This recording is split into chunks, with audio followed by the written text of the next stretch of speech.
CET सेलच्या official वेबसाईटवरती या वेबसाईटवरती आत्ताच एक नवीन अपडेट आलेली आहे. ती अपडेट कोणासाठी आहे आणि कोणत्या विद्यार्थ्यांसाठी आहे ते सर्व बघूया. तर कॅपमध्ये जर या वेबसाईटवरती CET सेल तुम्ही असं जर गुगलवरती टाकलं आणि जर ही वेबसाईट ओपन केली त्यानंतर जर कॅपमध्ये 2026 आणि 27मध्ये जर आलेत तुम्ही इथे बघा त्याने एक नवीन अपडेट आलेली आहे डायरेक्ट सेकंड इयर स्टुडंट इंजिनिअरिंगसाठी म्हणजे DSC स्टुडंटसाठी एक नवीन अपडेट आलेली आहे. त्यांच्यासाठी कॅप रजिस्ट्रेशन सर्व प्रोसेस चालू झालेली आहे. कॅप प्रोसेस रजिस्ट्रेशन प्रोसेस तर बघूया कोणत्या तारखेला आलेली आहे. तर इथं आल्याच्यानंतर प्रोसेस ओपन झाल्याच्या नंतर आपण बघूया इम्पॉर्टंट अपडेट्समध्ये इम्पॉर्टंट डेट्स कोणकोणत्या इम्पॉर्टंट डेट्स आणि कोणकोणत्या तारखेला रजिस्ट्रेशन चालू आहे आणि कोणत्या व्हेरिफिकेशन करायचं आहे, मेरिट लिस्ट लग्न करणार, कधी कॅप प्रोसेस चालू होणार, सर्व काही.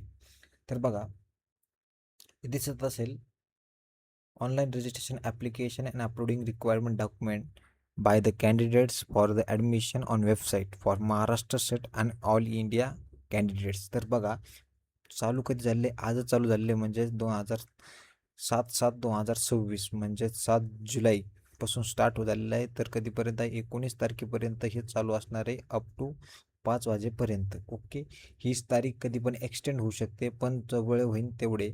असं नाही की तुम्ही आज रजिस्ट्रेशन केलं म्हणजे तुम्हाला टॉप कॉलेजेस लागेल, जितक्या लवकर रजिस्ट्रेशन केलं तितकं भारी कॉलेज लागेल असं काही होणार नाही. तुमचं पर्सेंटाईलनुसार तर त्यानुसार तुम्हाला कॉलेज अलॉट होणार आहेत. असं नाही की तुम्ही आज रजिस्ट्रेशन केलं म्हणून तुम्हाला चांगलं कॉलेज जसं COP, VJTI, PSCT असले कॉलेज लागतील आणि जर तुम्ही लेट अप्लाय केल्याच्या नंतर तुम्हाला लोअर कॉलेज लागतील. असं कोणतेही असं होणार नाही. जे मिसगाईड करत असेल त्याच्यापर्यंत सावध राहा. ओके, जसं तुमच्या पर्सेंटाईलनुसार जे कॉलेज येतील कट ऑफ लागेल ते कॉलेज तुम्हाला अलॉट होणार आहे. तर हे झालं रजिस्ट्रेशन स्टार्ट. तर बघा रजिस्ट्रेशन कधीपासून आहे, 7 तारखेपासून म्हणजे आजपासून चालू झालेलं आहे. तर ते 19/7 म्हणजे 19 जुलैपर्यंत 5 वाजेपर्यंत चालू असणार आहे अप टू 5. त्याच्यामध्ये चेंजेस पण येतात, आप तारीख नंतर चेंज थोडी वाढते पण. ओके, तर ते अजून इथं स्टार आलेलं नाही आहे तारखेवरती, म्हणजे अजून पण त्यांचं असं म्हणणं आहे की तारीख वाढणार नाही.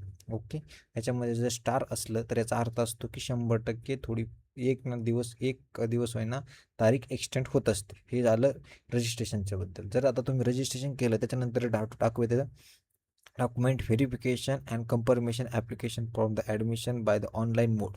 याच्यामध्ये 2 मोड दिलेले आहे. कोणकोणते मोड आहे, जसं की प्रोसेस ई स्क्रुटनी मोड आणि दुसरा आहे फिजिकल स्क्रुटनी मोड. ओके, ई स्क्रुटनी म्हणजे ऑनलाईन तुमचं व्हेरिफिकेशन होणारे डॉक्युमेंट आहेत आणि याच्यामध्ये फिजिकल म्हणजे तुम्हाला जे सेंटर अलॉट होतील म्हणजे त्या सेंटर तुम्ही निवडताल त्या सेंटरला जाऊन तुमचे डॉक्युमेंट व्हेरीफाय करून तुम्हाला आणावे लागतील. ओके, हे कधी होणार प्रोसेस, ज्यावेळेस तुम्ही रजिस्ट्रेशन फॉर्म फिल केलं त्याच्यानंतर ही प्रोसेस चालू होते. तर या प्रोसेस तरी कधीपासून, हे उद्यापासून म्हणजे 8/7 म्हणजे 8 जुलैपासून ही प्रोसेस स्टार्ट होणार आहे. हे 20 जुलैपर्यंत चालू असणार आहे. 20 जुलै ते पण 5 वाजेपर्यंत असणार आहे. ही पण तारीख थोडी एक्सटेंड होऊ शकते कारण की ते स्टार नसल्यामुळे मी आता कन्फर्म सांगू शकत नाही की तारीख एक्सटेंड होऊ शकते. तर असं करा की 12-13 तारखेला तुम्ही व्हेरिफिकेशन रजिस्ट्रेशन हे करून घ्या, कारण की लास्टला जर तुम्ही खूपच लास्टला जर करत असले तर तेव्हा वेबसाईट क्रॅश होते, वेबसाईट बंद पडते, अशा खूप सारी ग्लिच येतात. त्यामुळे जितक्या लवकर होईल तितक्या लवकर आणि जास्त लवकर पण नाही, थोडी इन्फॉर्मेशन घेऊन मगच फॉर्म फिल करा. कसा फॉर्म फिल करायचा हे तुम्हाला आमची टीम गाईड करेल, तर कॉन्टॅक्ट करू शकता आमच्या टीमशी. ओके, तर 20 तारखेपर्यंत आहे. त्यानंतर तुमची प्रोव्हिजनल मेरिट लिस्ट डिस्प्ले होणार आहे. Provisional merit list all India म्हणजे जसे महाराष्ट्राच्या विद्यार्थ्यांसाठी आणि ऑल इंडिया कॅन्डिडेट्स म्हणजे तुम्ही अदर स्टेटमधून येताना असला तुमच्यासाठी पण डिस्प्ले होणार आहे. ओके, तर ती डिस्प्ले होणार आहे 22 जुलैला ती डिस्प्ले होणार आहे.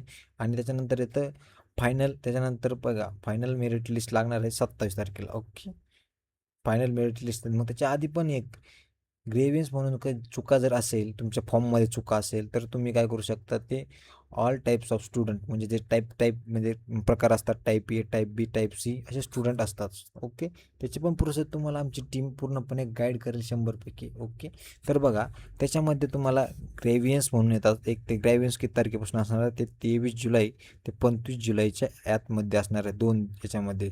तर त्याच्यामध्ये तुमचं काही चेंजेस होत असेल किंवा काही जर चुकलेलं असेल त्याच्यामध्ये तुम्ही अप्लाय करू शकता आणि ते चेंज करून घेऊ शकता. Okay, okay. कोणता पण ग्रॅव्हन्स म्हणजे तुम्ही डायरेक्ट तुम्हाला जे वाटत असेल मेरिट लिस्ट प्रोव्हिजनल मेरिट लिस्टमध्ये काही चुका आहे तर त्या फायनल मेरिट लिस्टमध्ये त्या चुका अवॉइड केल्या जातात. ओके. त्याच्यासाठी तुम्हाला इथे ग्रॅव्हन्ससाठी टाईम दिला जातो, तुम्हाला ते अप्लाय करावं लागतं. ओके. त्याच्यानंतर लागणार आहे फायनल मेरिट लिस्ट. ती फायनल मेरिट लागणार आहे 27 तारखेला, 27 जुलैला. त्याच्यानंतर तुमचं आपलं कॅप प्रोसेसची सगळी प्रोसेस स्टार्ट होणार आहे. फायनल मेरिट लिस्ट येऊपर्यंत तुमचं जेव्हा प्रोव्हिजनल आणि फायनल मेरिट लिस्ट येत नाही तेपर्यंत आपण सांगू शकत नाही की कट ऑफ यंदा वाढणार आहे की कमी होणार आहे. ज्या वेळेस फायनल मेरिट लिस्ट आपल्या हातात लागेल त्यावेळेस आपण 100% सांगू शकतो की यावर्षी कट ऑफ वाढणार आहे की कमी होणार आहेत. ओके. जर कोणाला अजून इन्फॉर्मेशन लागत असेल तर तुम्ही आम्हाला डायरेक्ट कॉन्टॅक्ट करू शकता किंवा खाली कमेंट बॉक्समध्ये कमेंट करून तुम्ही तुमचे क्वेश्चन नक्की विचारू शकता. ओके. जरी आता तुम्ही SC जसं की SC, VJ, NT, NTV, NTC, okay, NTD या कास्टमधून असाल तर तुम्हाला कास्ट व्हॅलिडिटी ही पक्की लागते. ओके. त्याच्यानंतर तुम्ही जर कोणते असाल तर तुम्ही OBC आणि SC मधून येणार असाल तर तुम्हाला कास्ट व्हॅलिडिटी सर्टिफिकेटसाठी 6 महिने म्हणजे 6 मंथ अलाउड दिलेला आहे की 6 मंथमध्ये तुम्ही कधी पण तुमचं कास्ट व्हॅलिडिटी तुम्ही कॉलेजला देऊ शकता. ओके. तर बघा इथे इम्पॉर्टंट इन्स्ट्रक्शन दिलेलं आहे कॅन्डिडेटसाठी, तुम्ही सगळे इन्स्ट्रक्शन वाचा. ओके. आणि नंतरच फॉर्म फिल करा. ओके. आणि हे कसा फिल करायचा त्याची सगळी प्रोसेस आमची टीम तुम्हाला सांगेल. त्याचा पण एक व्हिडिओ नक्कीच अपडेट होईल. ओके. उद्यापर्यंत. ओके. तर व्हिडिओ आवडला असेल नक्की लाईक करा, सबस्क्राईब करा आणि शेअर करा.